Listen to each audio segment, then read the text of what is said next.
అంబేద్కర్ కోనసీమ జిల్లాలో మహాశివరాత్రి సందర్భంగా శైవ ఆలయాలు భక్తులతో నిండిపోయాయి. చిన్నపిల్లలు, వృద్ధులకు అసౌకర్యం కలగకుండా దేవాదాయ శాఖ అధికారులు ఏర్పాట్లు చేశారు. తాగునీరు, మజ్జిగ, బిస్కెట్లు అందజేస్తున్నారు.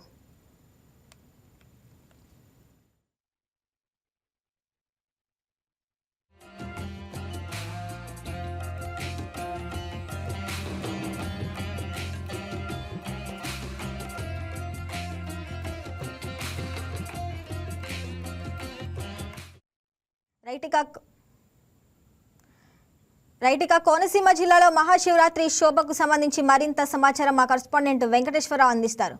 వెంకటేశ్వరరావు, చెప్పండి. ఇక అంబేద్కర్ కోనసీమ జిల్లాలో మహాశివరాత్రి వేడుకలు ఎలా ఉన్నాయి?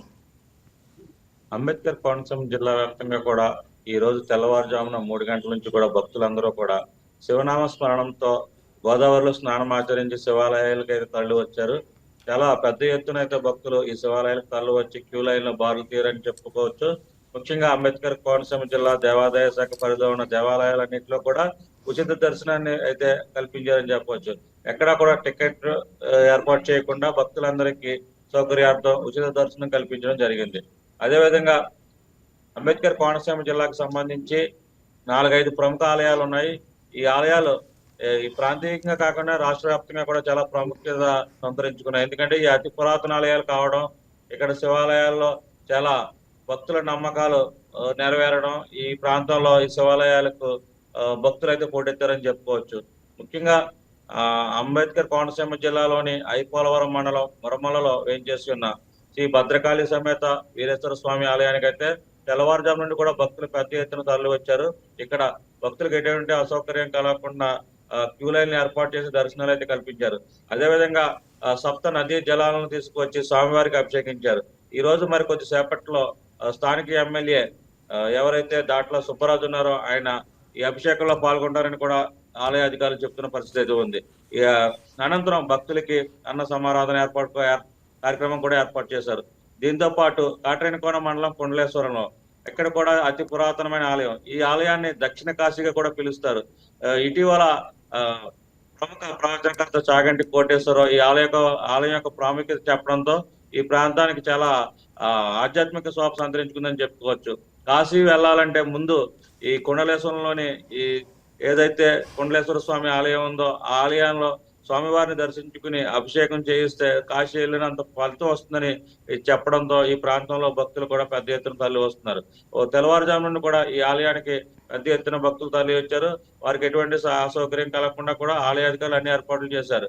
అదేవిధంగా ద్రాక్షారామ భీమేశ్వర స్వామి ఆలయంతో పాటు కోటిపల్లిలోని సోమేశ్వర స్వామి ఆలయం కూడా చాలా ప్రసిద్ధి చెందింది.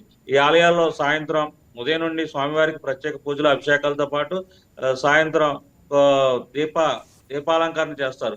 కోనేరులో దీపాలు అలంకరించి పెద్ద ఎత్తున అయితే ఈ సంబరాలు జరుపుతారు. దీనికి సంబంధించి శివరాత్రికి సంబంధించి ఈ తెల్లవారులు కూడా జాగారం చేయటం, ఈ భక్తులందరూ కూడా భజన కార్యక్రమాలు నిర్వహించడం, ఈ ఏదైతే అంబేద్కర్ కోనసీమ జిల్లా వ్యాప్తంగా కూడా ఈ భక్తులైతే ఈ ఆలయాలకు పెద్ద ఎత్తున భక్తులు తరలి రావడం ప్రస్తుతం చూడవచ్చు. అయితే ఏదేమైనప్పటికీ కూడా జిల్లాలో ఆధ్యాత్మిక శోభ సంతరించుకుందని చెప్పవచ్చు. వెంకటేశ్వరరావు, గత సంవత్సరంతో పోల్చితే ఈ సంవత్సరం ప్రత్యేక ఏర్పాట్లు ఏమైనా చేశారా? గత సంవత్సరంలో భక్తులు కొంచెం ఇబ్బందులు ఎదుర్కొన్నారు. క్యూ లైన్ లో కానీ దర్శనాలు కల్పించడంలో కానీ చాలా ఇబ్బందులు ఎదుర్కొన్నారు. ఇది ఏడాది అటువంటి ఇబ్బందులు ఏమీ లేకుండా, ప్రత్యేక టికెట్లు కూడా ఏమీ లేకుండా, అంటే గతంలో శీఘ్ర దర్శనం, ఇంకా విఐపి దర్శనాలు ఇటువంటివి కల్పించేవారు. ఇప్పుడు అలా కాకుండా ప్రతి భక్తుడు సామాన్యుడు మాదిరిగానే ప్రతి క్యూ లైన్ లోనే వెళ్లాల్సి ఉంటుంది. అటువంటి భక్తులకు ఎటువంటి ఆలస్యం జరగకుండా భక్తులు త్వరితగతిన వారు స్వామివారిని దర్శించుకునేందుకు వీలుగా అన్ని ఏర్పాట్లు చేసి ఏదైతే దూర ప్రాంతాల నుంచి వచ్చిన భక్తులు ఉన్నారో వారందరూ కూడా శీఘ్రంగానే దర్శనం చేసుకుని సంతోషంగా తమ ఇళ్లకు చేరుకుంటున్నారు. Right Venkateswararao, thanks for the updates.